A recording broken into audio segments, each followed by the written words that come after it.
Hola everyone, welcome to Open. I'm Rhina Valentin, your host of Café con Leche every Friday. Here's what's coming up in today's show.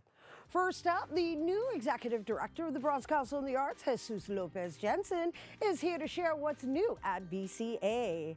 Then we're joined by choreographer and DJ Kwikstep, aka DJ KS360, who's here to share how movement serves as a powerful social force.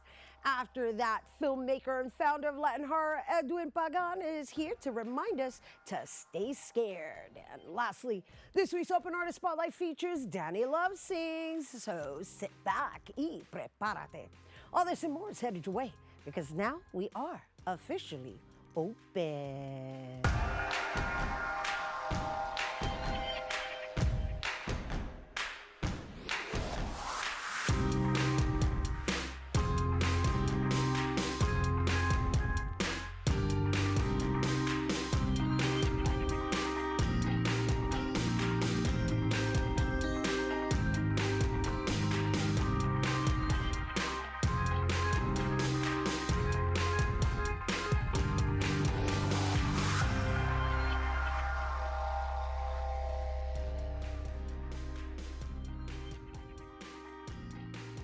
Hey everyone, welcome to Open. I'm Rhina Valentin, your host of Café con Leche for the next hour, inviting you to get social with us online, that is. Follow us on Instagram at Bronxnet TV or like us on Facebook at Open Bronxnet Television. And of course, while you're there, don't forget to follow moi on FB, Instagram, Insta Stories, Threads, and LinkedIn at Rhina Valentin.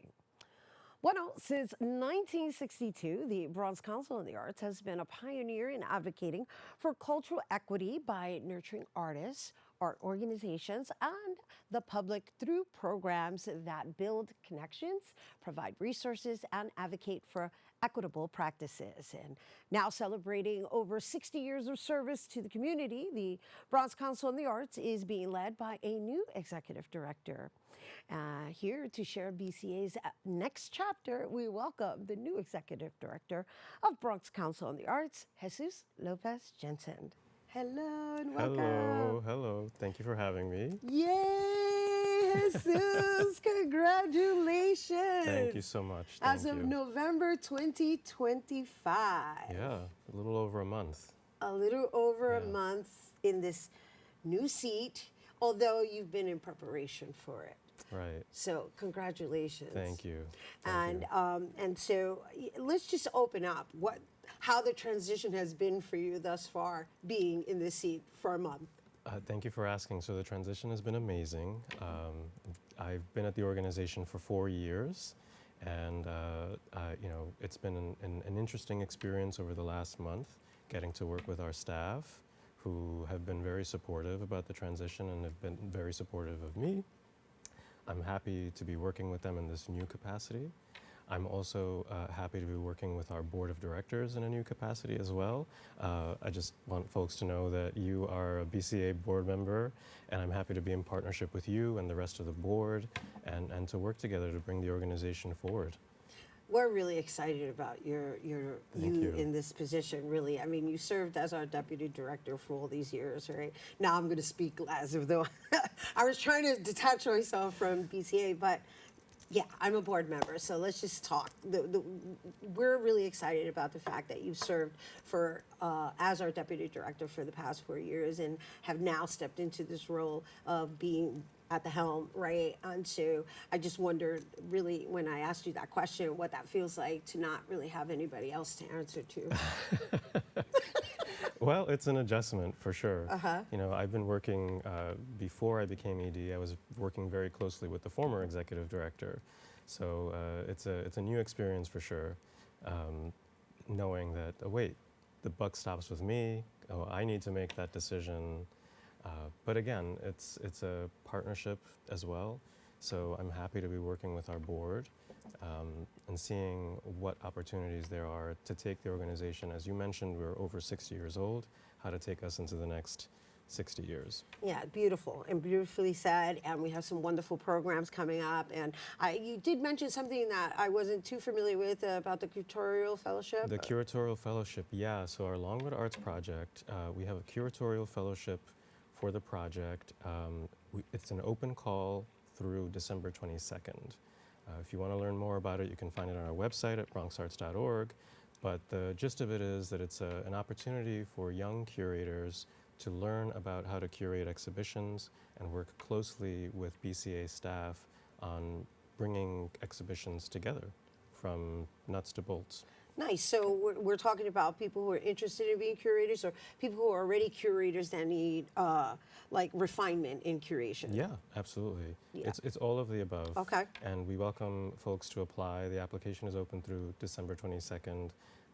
It's already been extended once, so that's the deadline, and we hope to hear from everybody. Well, it's Yeah. beautiful that you mentioned it because, you know, I know, just to put it out there, we have our own art gallery. That's right. And so aside from that, there's also the exhibition that goes up at Governor's Island, right? But I did say we were going to do this in a Yes, certain yeah, we're gonna order. do it. But I just want to add on to, you know, this opportunity of being one of the curators or working alongside Yeah. BCA, because it doesn't just end with that. There's other opportunities, which leads also to the Brio Awards. Bronx recognizes its own, Yes. and I know the deadline is coming up in January. Yes. If you could just share the details and what the qualifications are, even though I know what they are, but we You want know to share what it they with. are, you know I what know, they are, but we yeah. want to share it with our audience. Yeah, absolutely. So, and folks, Rhina is a former Brio winner herself. So Yeah, you know, you keep putting me out there. I'm like, yeah, back in 2004. Okay, well, I'm dating myself. but that's also speaking to the importance and the legacy of the grant. You know, it's 36 years old. We're celebrating. The Bronx recognizes its own awards. It's an award in the form of an unrestricted grant that we do in partnership with the Department of Cultural Affairs. It's a $5,000 award, completely unrestricted, open to artists of all disciplines in the Bronx. Right, in the Bronx, and I believe what? It's 10? 5,000. Five. No. I know it's $5,000, sorry. but how many artists? Because I know that we try to honor the different genres. So Sure. how many per genre, or does that not even matter anymore? Because I don't know if it's still the same. That's not the case anymore, but last year we were able to award over 40 Brio Awards. 40? Yeah, so we're looking to keep that trajectory again this year. We That's don't know- amazing. Yeah. That's. I'm like, wait a minute. How did that overlook that? Like 40. Yeah, well, that comes out of advocacy that we've been doing with the Department of Cultural Affairs, me, and I want to take a moment to plug my colleagues at the other arts councils as well, who've been really working to make sure that artists in our boroughs are getting the resources and the support that they need at the local government level. And so that comes from years of hard work. Yes. Yes. We've come a long way, baby. Yeah. 40, that's Yeah. beautiful. That's a beautiful number. And then there's also the work that comes after becoming a Brio winner, which is another opportunity that's being offered by the Bronx Council on the Arts. That's right. So we have our Brio retrospective. It's opening in February, on February 11th. We're doing it this year at the Bronx River Arts Center. They have a beautiful gallery space there. And it's a way to honor the work of Brio winners in the visual arts disciplines. But that's for, just for clarity purposes, that's for 2021 to 2020. 2025. Yeah. Right. So we've been it doing wouldn't be the upcoming Brio. No, not the Yeah. upcoming Brio, but this retrospective is a way to look back at the work of former Brio winners and celebrate the work that they're still doing in the community. Right, and again, and it's also bringing everybody together, which we need a lot more of. We need a lot Absolutely. more of just being together and honoring each other and experiencing each other's work. Yes, Yeah. absolutely. And the fact that we partnered up with Bronx River Arts Center is beautiful Yeah, too. they're an amazing organization. They have a beautiful building Yeah, too, I might yeah. add. Yeah. Yeah, and so there's that, and then there's Governor's Island, which of course There's that's going to be Governor's when the yes. weather warms up. Yes, when the weather warms up. So we, in partnership with the Trust for Governor's Island, have had a house there for the last 2 years. We're still working on a house for next year as well, but what it is a 6-month residency program for visual artists. We give space to 5 visual artists. They're there for 6 months, and they get to create work. And it's also open to the public so that the public on Governor's Island can see the work being created by Bronx artists. It's also an answer to a survey that we did a couple of years ago that we asked artists, how is it that we can best support you? And the first one was money, which we think we're doing, and we're always getting better at. And the second one was space. So this is addressing that critical need that Bronx artists have. Yeah, in addition to that, it's also almost like going on tour, right? It's almost like the Yes. Bronx being on tour so that we're shared with a broader audience that may even invite them to come up to the Bronx. Exactly. Right. Yeah, it's an exposure for Bronx artists. And it's a way for also Bronx artists to connect with what's happening on Governor's Island. There's a lot of climate and environmental justice work happening there.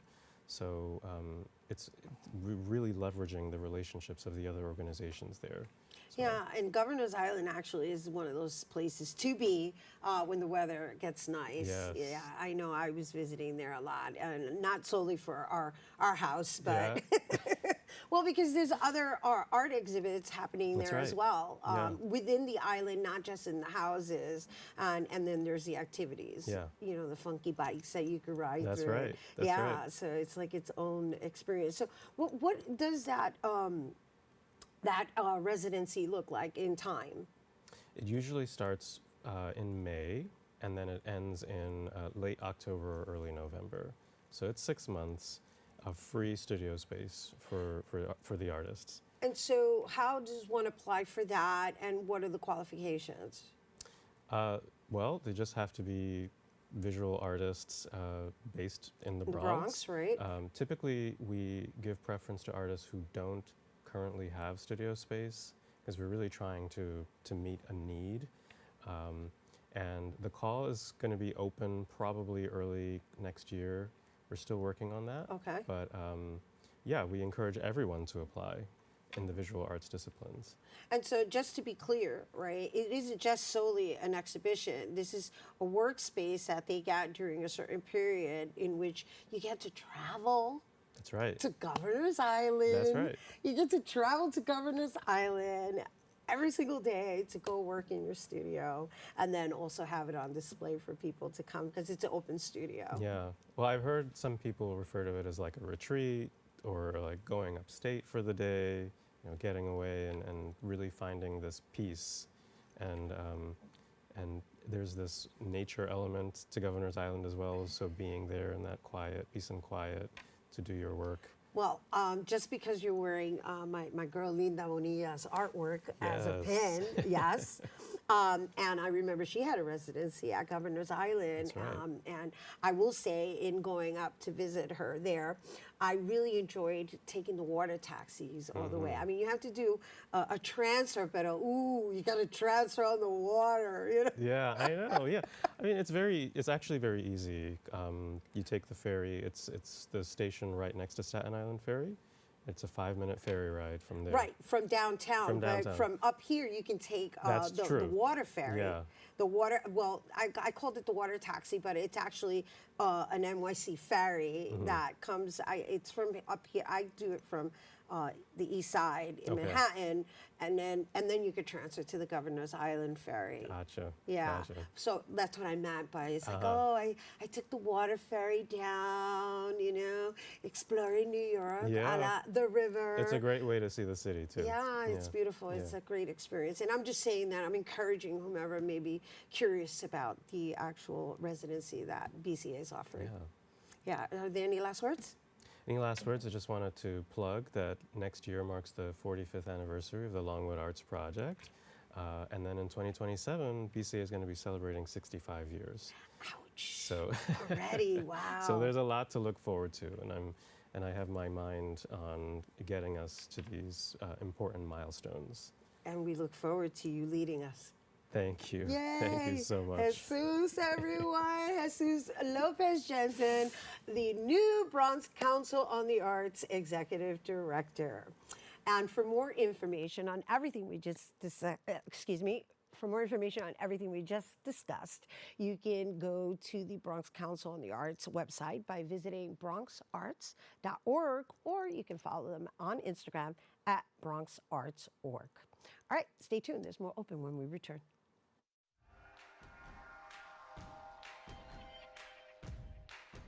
We're gonna start the show right now. This is my favorite part. Ready in 5, 4, 3, 2. Hey, this is Angel, and I am one of the instructors for the in-studio production. Here at Bronxnet, we offer classes that can help you elevate, expand, and start your television career. All you have to do is sign up at bronxnet.org/education.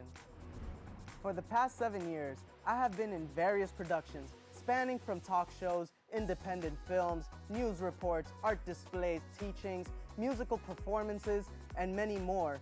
Ain't that right, Angel? Yeah, you're absolutely right, Angel. There are a lot of creative individuals that we're just waiting to sign up for the class. And if I may, can I also express thank you, Angel. That's all the time we have left.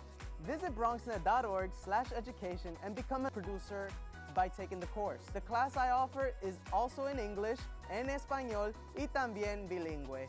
Nos vemos en la próxima clase.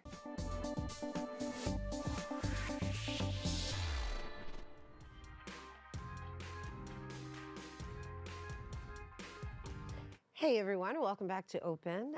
My next guest is one of this year's 25 recipients of the Dance USA Fellowship for Artists honoring dance and movement. He has dedicated his life to using movement as a powerful cultural and social force. Best known for his smooth style and signature head spins, his work spans through major cultural institutions, including performances at Lincoln Center, and he has served this country as a U.S. State Department hip-hop cultural ambassador. He's been putting bodies in motion for decades, healing souls and helping the youth to dance away their troubles with Full Circle Soldiers and with his Behind the Groove initiative. He's been supporting the community to come together and flourish through music and dance. Now, before we meet him, let's take a look at his signature moves and dance styles. We're gonna do this the right way.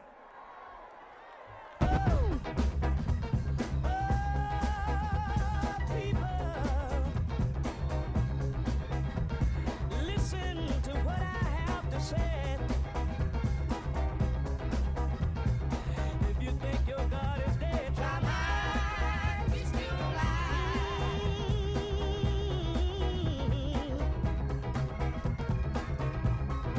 Say it again. If you think your God is dead, try mine, he's still alive. Oh yeah, Listen, early this morning, I got up out of my bed. These are the words you should have heard. Wepa! That was an amazing trip down memory lane with none other than Kwikstep himself. That's right, ladies and gentlemen. Please welcome longtime friend to the show and Bessie Award winner, Kwikstep, a.k.a. DJ KS 360, Mr. Headspin. OMG. Yes, Who was yes. that guy? I don't know who that was. I know, you were like, whoa, to yourself. Yeah. That Yeah. is impressive, but you still rocking it. Yeah, I am. From time to time, people send me footage of myself, and I'm like, wow. Because, my students ask me, why don't you put up your own footage? I'm like, it's better when other people put it up because it's not so egotistically driven, and the community's representing you. So I feel best that way. Yeah, I hear you, but it is important to have your footage out there so that people also have access to their own history. You understand? Yeah. Like, you can put the ego side aside and just also do it for the community as well. Yeah, sure. Well, I hear you. Well, thank God for Instagram, because I get to put up the footage and people, it's kind of like historical reference to what I've done. So Yeah. it's cool. Right, yeah. I mean, it's semantics, honey. Yeah. Because, if we don't put it out there, then it's not accessible. You know what I mean? You're right. Yeah, right. We got that straight. Pero, no, let's start with congratulations. Thank you. On this dance fellowship. I mean, it's a nice amount of money. Yeah. Well, just to start the Dance USA Fellowship, it gets a bunch of people and artists who specialize in dance and movement from around the country and bring them together in a cohort. And we were together on a Zoom, and it was amazing to see the variety of souls on there doing the work of the people. And I was really honored to be a part of that. A kid that grew up in Brooklyn, ended up in the Bronx, representing hip hop, to be a part of this cohort is amazing. Because there's different genres of dance, right? Different genres of dance and disciplines, movement and thought processes. And what's great about the funding is that it's unrestricted. So you get to do what you want with it. But I'm putting it in my non-for-profit to give it back to the community. Of course, I'll pay myself a little something, but it's really to fuel my Behind the Groove initiative, which has been going on for 16 years. 16 years. 16 years. We started in 2009. You know, yes. Applause. Applause, because it takes something to keep something going. Look, 2 years in New York City to do an initiative is already a miracle. And full circle, its base has been going on for 30 years plus already. I know, right? So that's the youth sector of it. Yeah. And then Behind the Groove is the community sector of it. Right. But you also partner up with like major institutions, because I know you had a whole Behind the Groove going on with the Guggenheim, was The it? Guggenheim, Manhattan West, with the Lincoln Center, Summer Stage. So it started at La Poisson Rouge, and it started from my birthday party on the rooftop at Seward Park High School, it's where Crush Groove was filmed. So I did a block party on the rooftop. People are like, yo, what is that? So it's literally the size of a block, and on the rooftop are graffiti artists who had done their pieces. I did my birthday party there, and Justin Cantor from La Poisson Rouge ended up at my birthday party and said, I want this vibe at the club. So I came up with Behind the Groove, one of my favorite artists, Tina Marie, and I said, I want to make sure that the club environment that I grew up with is extended to the people that I'm in contact with, which is the youth and multi-generational souls. And we've been going since 2009 is when it started. And it's because the club experience wasn't what it's supposed to be in New York City. Right. It was a bottle service Right. genre. Right. And I'm like, nope. And it started because I heard people at a party and they were clinking their glasses going, that's my jam. I was like, nah, I got to help do something about this. Right. So that's what Behind the Groove started, and I wanted to make sure it wasn't just in the clubs, but it became a movement that just didn't die in the clubs when that venue closed. Right. And that's to why be, we right, did and it to- all over the place. No, I'm with you, because then to be clear, you're saying it's a movement about movement. Right. It's a movement Right, about because you movement. said they were clinking, right? It's like, no, that's not what this is about. This is Not about about that. move your body. Exactly. Right. So we do different styles of, it's an open format. So basically it revolves around funk, disco, house, salsa, and hip hop. But the original hip hop format, which is rare grooves and break beats. And what we did is also bring guest DJs from different generations, DJ Enough. We had Grand Wizard Theodore, Jazzy J. Who else did we have? We had Ted Smooth up in that piece. So we had a lot of different people also perform. We've had Ladies of Sky. We've had Strafe. We had D-Train, and Slick Rick as well. D-Train, yeah. wow, that's classic. Yeah. That's Just to name classic. a few. Just to name a few. No, that's dope. Yeah. And so basically this is gonna actually enhance it. It's gonna enhance it. So I'm taking that money and I'm extending it and making it work. How we Nice. made like mayonnaise work with the last bit of Right.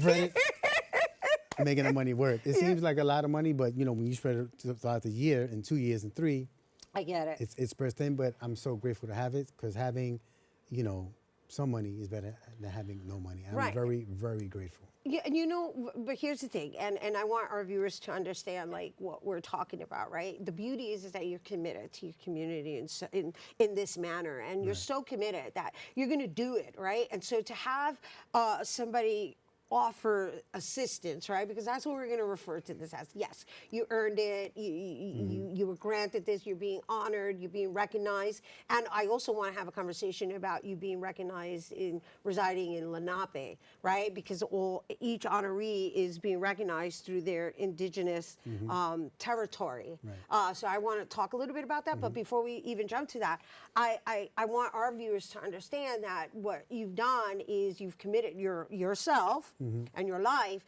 to making sure that not only are you practicing your art, you're bringing everybody together to really lead a healthier life, right? Because when Yes. we come together as community, we move together, and music is healing in itself. And then there's the honoring the music, right? Because you're coming in from a classical perspective, right? We Right. say the classics, the urban classics, right? Right. Because even some of the hip hop you mentioned, even the groups like D-Train and so, I'm sure this generation doesn't even know who they are, but you educate in the process. Exactly, and actually some of them are big fans. Like when I said I was bringing D-Train to perform, they're like, oh, we love D-Train. So the popping community, because of the way it lent itself to the genre of electro funk, they're deep into D-Train. And he has a new song out, so they're like, oh, we can't wait to come. So they're actually paying a lot more attention than we think. Nice. And they're old souls and young bodies. Nice. So the connection is really amazing. So it really has come full circle. And, you know, it's not just me affecting community, it's the way the community has affected me as well. Nice, nice. You know, that's so beautifully said with regards to understanding the reciprocity and this the reflection, right? Yeah. Because we are each other. Yeah, Really? and you show them that if you work hard, I know this is cliche, but people are watching. So I'm really grateful to the Dance USA Fellowship because it helps me fund something that I love. It funds me to help fund the community. So it truly is all full circle. It really is. Beautiful. And so before we go, let's just talk a little bit about the Lenape territory and what that meant for you, because I'm still trying to grasp and comprehend how, I know they're honoring our indigenous ancestry, which I think is beautiful. Yes, yes. Right? So being Afro-Latino, you understand the ties between indigenous and the African roots. And I think it's really important, especially hip-hop was born in the Bronx, and that couldn't have happened without the indigenous population that's here. The Afro-American and Afro-Caribbean ties through the music is amazing. You know, you hear that Caribbean vibe, and you can't deny it. And there's a definite tie there, that roots that are binding, that's undeniable. Well, they're basically bringing their way back out through us, right? And so I was looking for the note of exactly what you represent, which is Bronx, New York, Muncie, Lenape, right? So then I had to go look up Muncie and become more familiar with Muncie. I don't fully grasp it yet in that specific, because Muncie, I think, was kind of associated with Delaware. Anywho, the point is that the fact that it's on record and that you're all identifying a certain territory that is being recognized through our indigenous ancestry is honoring our ancestors. Yeah, and they bless us in return. Eso. You recognize them, they recognize you, and the world recognizes your work. And then you get to represent all your lineage. And I think it's very important that people don't forget their lineage, because if you forget, people are going to forget you. And then whoever's watching will forget you too. So you have to be in constant remembrance of why you're here. Yeah, and I think it's so important that we have this conversation because, like I said, I'm not ashamed to say, like, I'm still figuring it out because we're not taught in our education, you know, through the DOE about our actual... It's instinctual. It runs through your blood. It's in your DNA. The minute you hear somebody sing, you can hear the connection. When you hear, you know, the minute, I say this all the time, let's talk about the drum. The djembe drum, right, which is African-based, and even the bass of the indigenous drum, that is a warm soul that comes from the wood of the trees and the skin of animals, and it makes you sing. And the minute you take a cowbell and put on top of that, that's a different frequency. So that's like the bass of, you know, the bass woofer and the highs of a tweeter. So you hear that boom, boom, let's just say the bass, that moves you. The minute you put a 6/8 on top of that, king, king, king, king, king, king, king, all of a sudden different parts of your body start to move and different parts of your soul start to call out to whoever is watching. And that connection is then connected where? In the cipher. That circle is important, and it gets you what? Open. I love it. And then we end up full circle. Hip hop, right?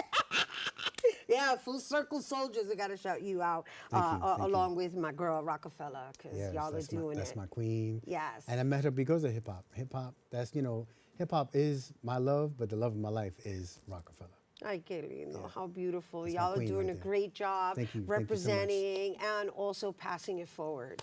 So thank you. Thank you for having me on. Thank you, Dance USA Fellowship. Thank you to the cohort. And they were there for me because while I was on the Zoom, I like to say they were very supportive of, because I heard about my father's passing while I was on the Zoom. And when that happened, they were like, we got you. We have your back. So thank you to my Bronx family, and thank you to my Dance Fellowship family around the nation. Love y'all. love you for having me. Thank you. Ay, qué lindo, Ashe. Congratulations. Thank you again. Kwikstep, everybody. The legend himself. Yes. Yes. Aquí on Open, okay? Kwikstep, a.k.a. DJ KS360. Yes. Once again, we were just acknowledging him and congratulating him on his 2025 Dance USA Fellowship. And if you're interested in learning more about everything we just discussed, you can follow Kwikstep on IG at DJ KS360. FullCircleSoldiers.com. And FullCircleSoldiers.com. All right, stay tuned. There's more Open when we return.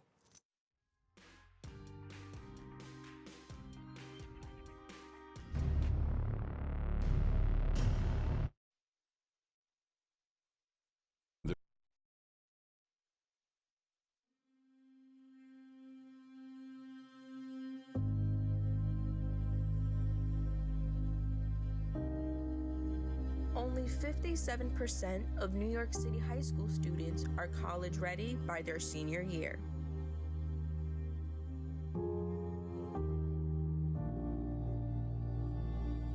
"55% of high school graduates either have no plans to attend college or are uncertain that they will ever attend.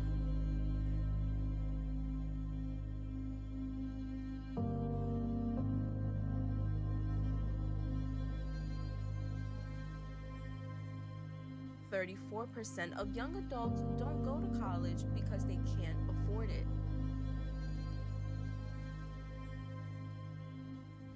Discover what's possible.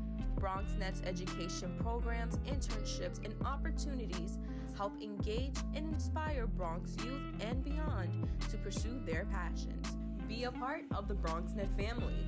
Whether you're interested in our shows, joining a class, or donating to support our mission, visit bronxnet.org to learn more.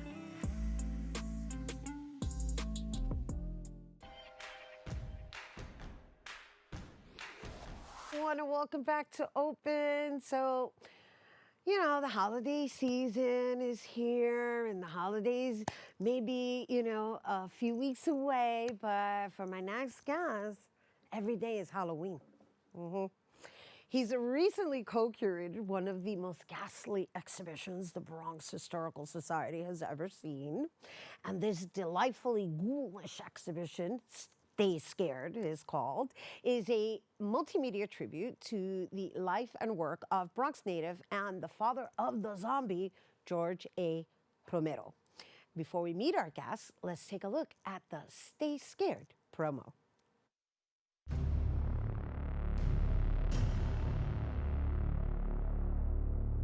There once was a young boy from the Bronx whose head was full of man-made horrors. His nightmares were full of blinding lights and deafening sounds that would reveal even greater horrors in the shadows. It was all too much for a young, innocent mind to grasp. As he got older, he would turn his fears into a silent friend. He began spinning his own horrific tales with the tools that gave him a voice. He practiced his craft with the passion and zeal of youth and wonder and naivete. Determined, he kept at it. But it was not always easy for him, especially when the local Italian street gangs learned he was of another nationality, Hispanic. They're coming to get you, Barbara. Stop it! You're ignorant. They're coming for you, Barbara. But the tall and lanky young man persevered and followed his dream, unleashing a million nightmares of his own making into the world. He came to be known as the father of zombies.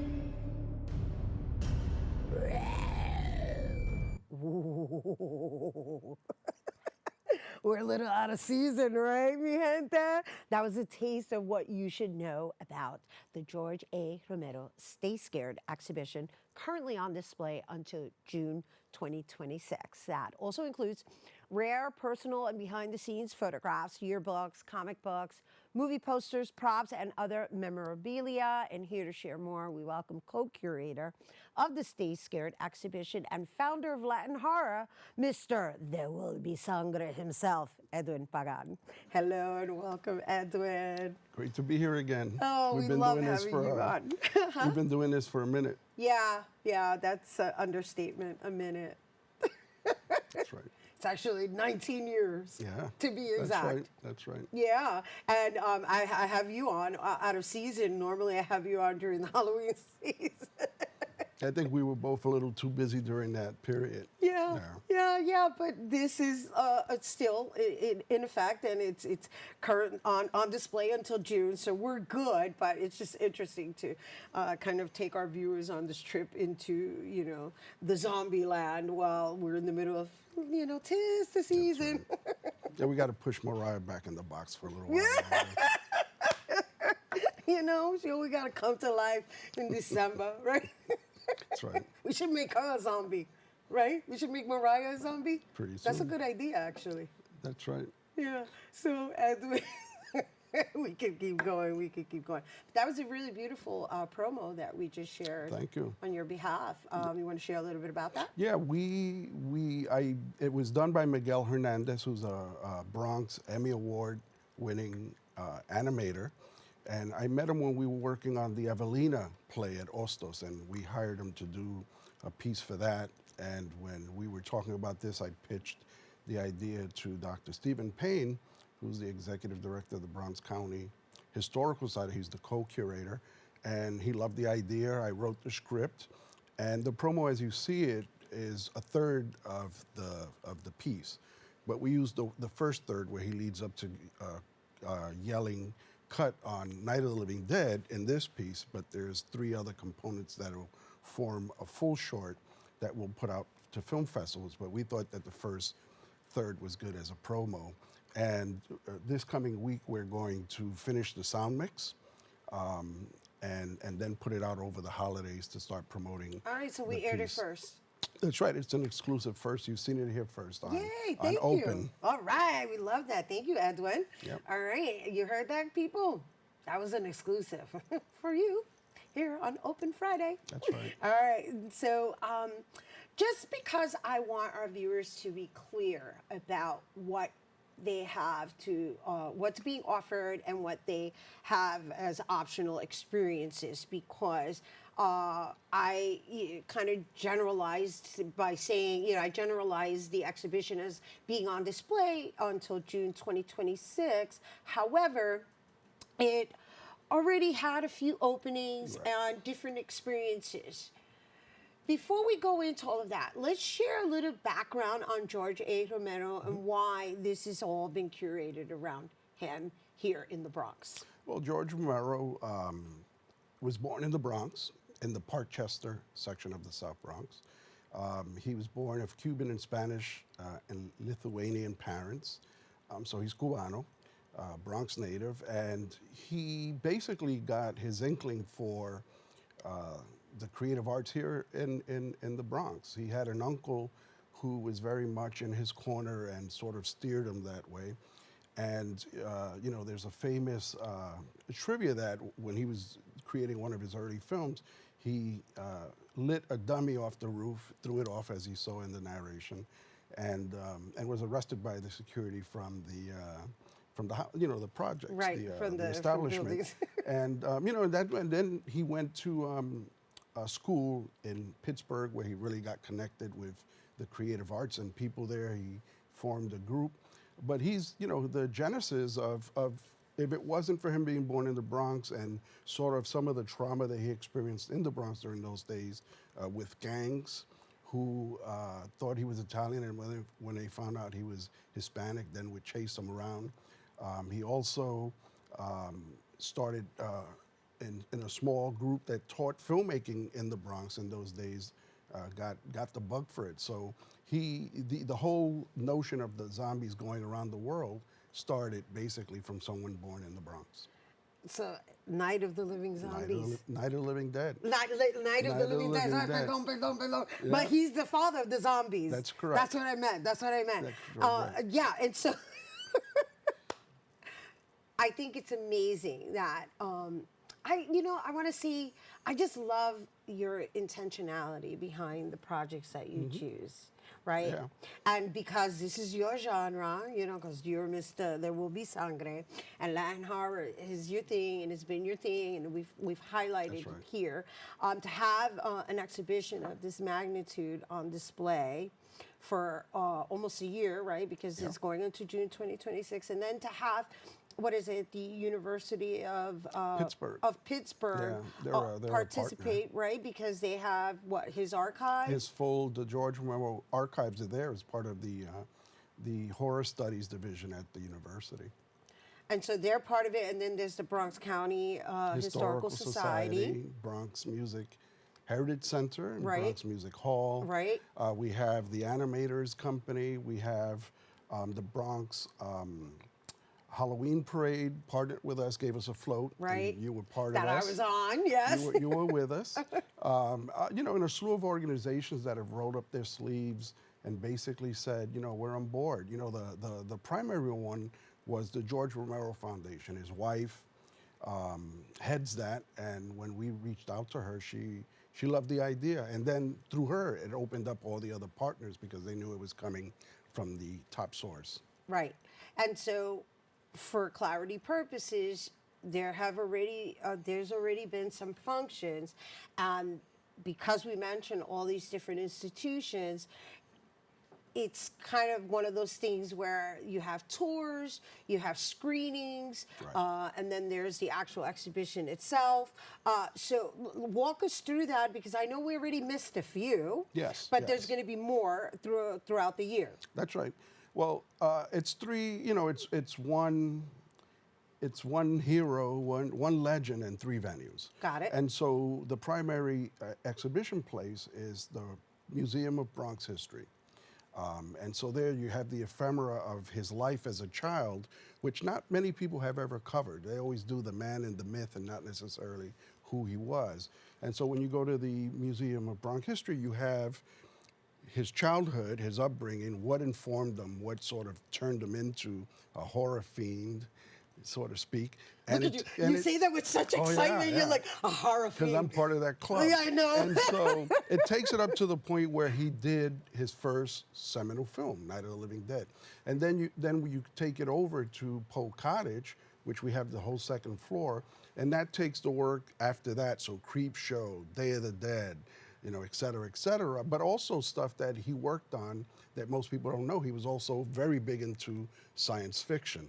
He had a version of a script that's there on display where he was going to do a version of War of the Worlds. So he was that deep into also alternative sort of genres that people don't know about. And he has over 110 scripts that he wrote during his lifetime that didn't get made because of the way the industry functions. So you can go to those two places, see the bulk of the ephemera, but then at Bronx Music Hall with Elena and Bobby, you can see a display that we have on music that you can tap with these proximity cards, and it gives you music and sort of horror effects. But they are also hosting our panels and our screenings there. And on opening day, which was Halloween, we did Night of the Living Dead with a live orchestra by Bobby, and then the next day, on Dia de los Muertos, November 1st, we did the panels and some other events there. How I think delicious. ongoing. Oh my gosh, that sounds so amazing. I'm so sad that we missed it. And so will there be more Oh, opportunities? there's more. of that? There's more. So we're doing, every month, we're doing 2 tours, right? Curated tours. That means Dr. Payne and I will lead you, but you can also get in contact with us if you want an organization or group to go. We'll schedule that. But the sites are also open on the weekend, and all you have to do is show up. But on those days, you just kind of lead yourself through the exhibit. We will have events throughout the whole year. We have a Women in Horror one for March. We're going to have a virtual panel with his wife and some of the cast members from Night of the Living Dead, the ones that are still with us. And we'll keep out throughout the year doing various panels and screenings in in Bronx Music Hall and also at the museum. So it's Bronx Museum, Bronx Music Hall, and Poe Cottage. Correct. Bronx Music Hall and Poe Cottage. And then when they go to the website, they can actually see what's being offered at each location. That's correct. They can see what's happening in terms of screenings, in terms of the tours and the panels.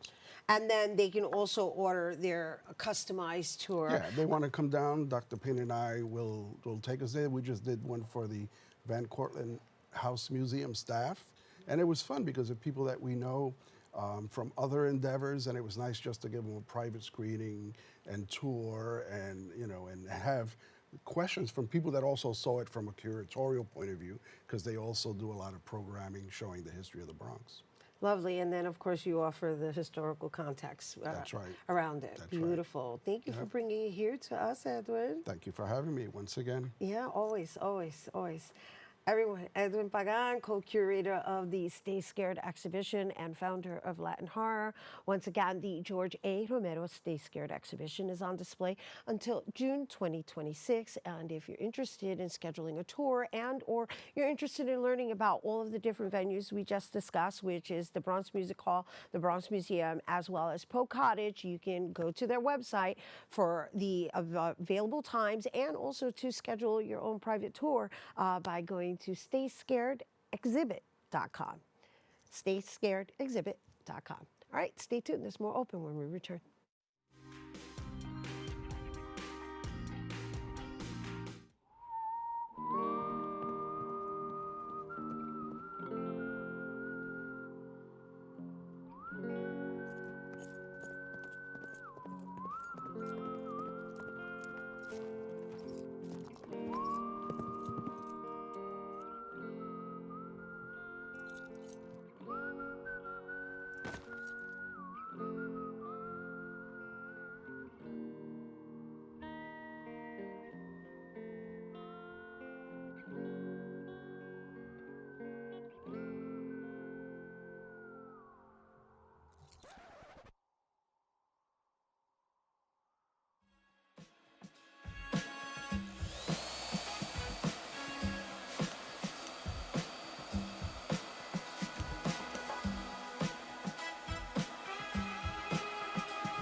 Hey everyone, and welcome back to Open. So today's Open Artist Spotlight shines on a singer, songwriter, and guitarist who blends soul, rock, and raw emotion into his songs. He creates songs and visuals that speak straight from the heart, turning heartbreak and hope into sound. Everyone, please give a warm Open Friday welcome. For the first time on air, we welcome Danny Love Sings. It's a pleasure. Thank you so much for having me. Welcome.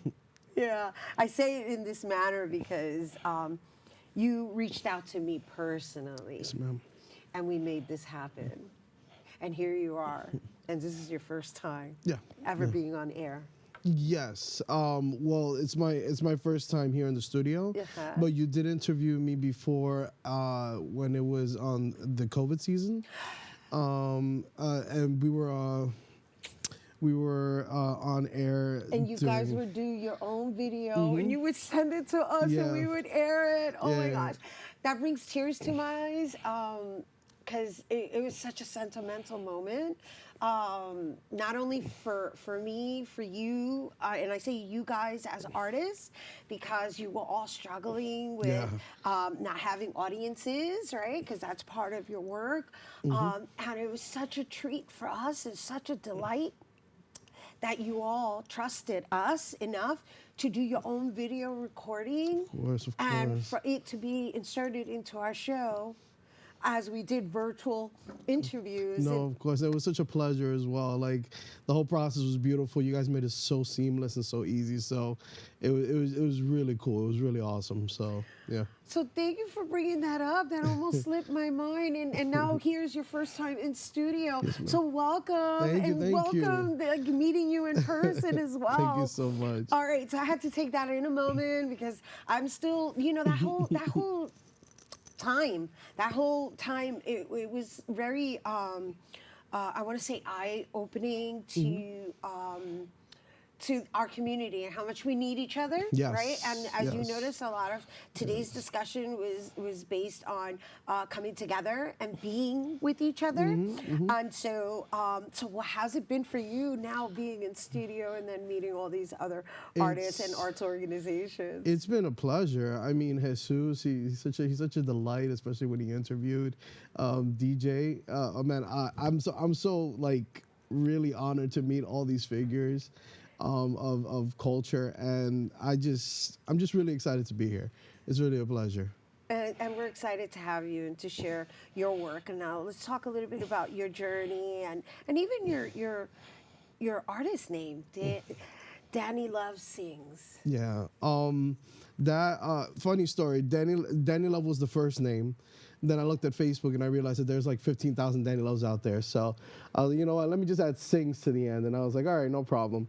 And I, put that together. And there you go, sandwich in one name. And it's ever since then it's stuck. People have remembered it. People actually remember the Instagram tag. They're like, oh, great, awesome. Instead of Danny Love and then searching for 15,000. So it's pretty cool. It's pretty cool.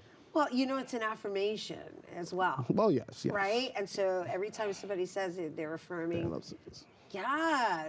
Yes, and it puts a smile on your face too. When it put a smile on my face, I was like, oh yeah, Danny Love Sings. And then, here you are, nice husky, pero suavecito.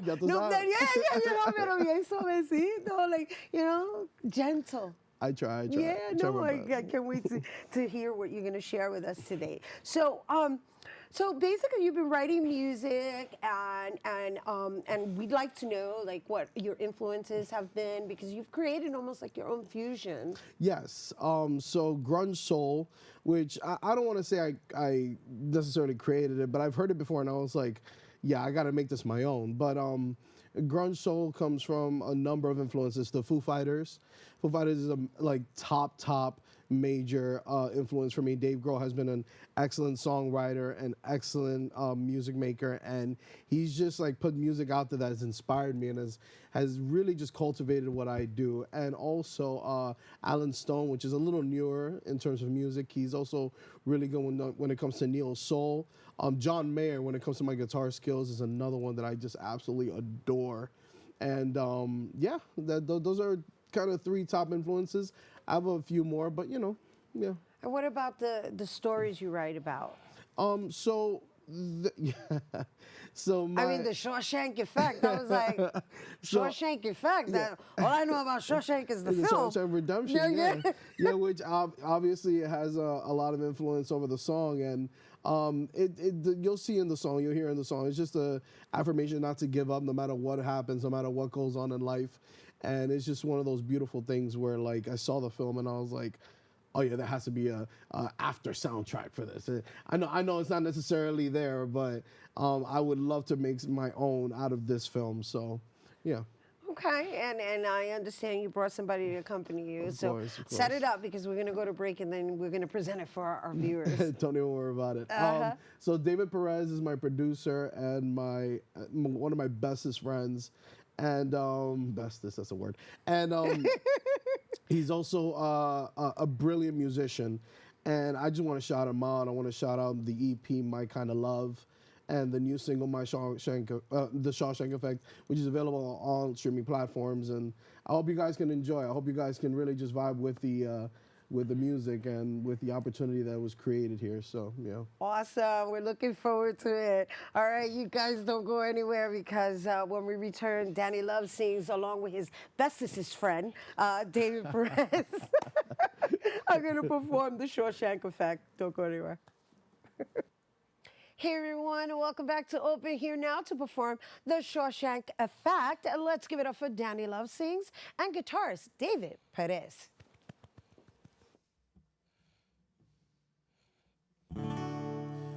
I know how it must feel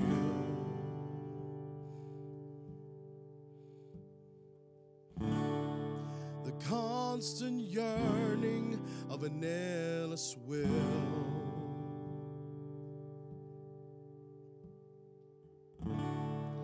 But I know who you are.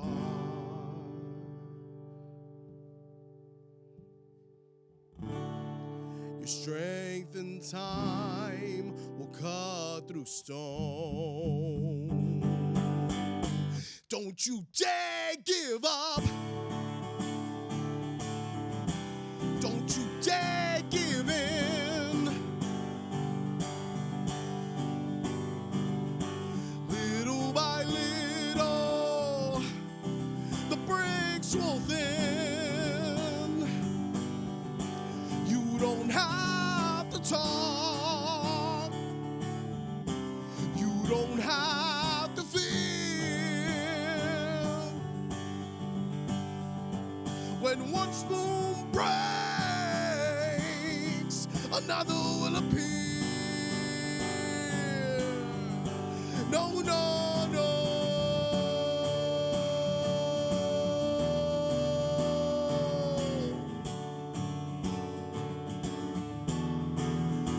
You don't have to fear.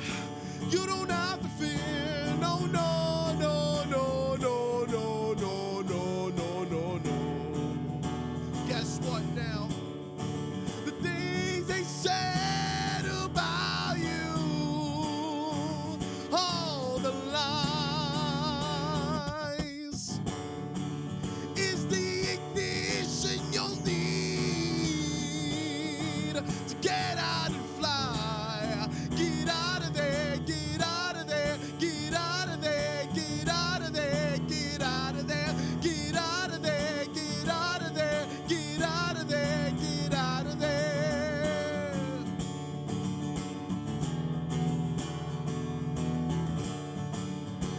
And I dare you, don't you dare, don't you dare, don't you dare, don't you dare give up.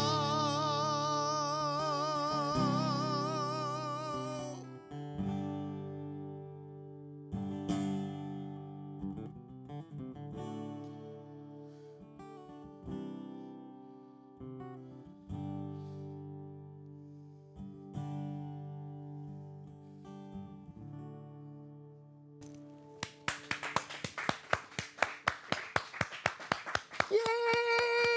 Danny Love Sings and David Perez, everyone.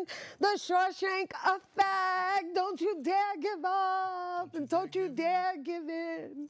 Right? Did I say it right? Yeah. But I should have did it like that. All right, we had that once again. The Shawshank Effect is available on all streaming platforms. And if you're interested in more information, you can go to artistinfo.art/Danny Love Sings or follow him on IG at Danny Love Sings. That is our show today, mi gente. Thanks to all our guests for coming through. And to you, our viewers, for tuning in. If you missed any part of the show, you can check out this episode throughout the weekend and 24 hours a day at Bronxnet.tv. I'm Rhina Valentin, and from all of us here at Open, may the universe provide paz, prosperity, y amor. All right? Dale.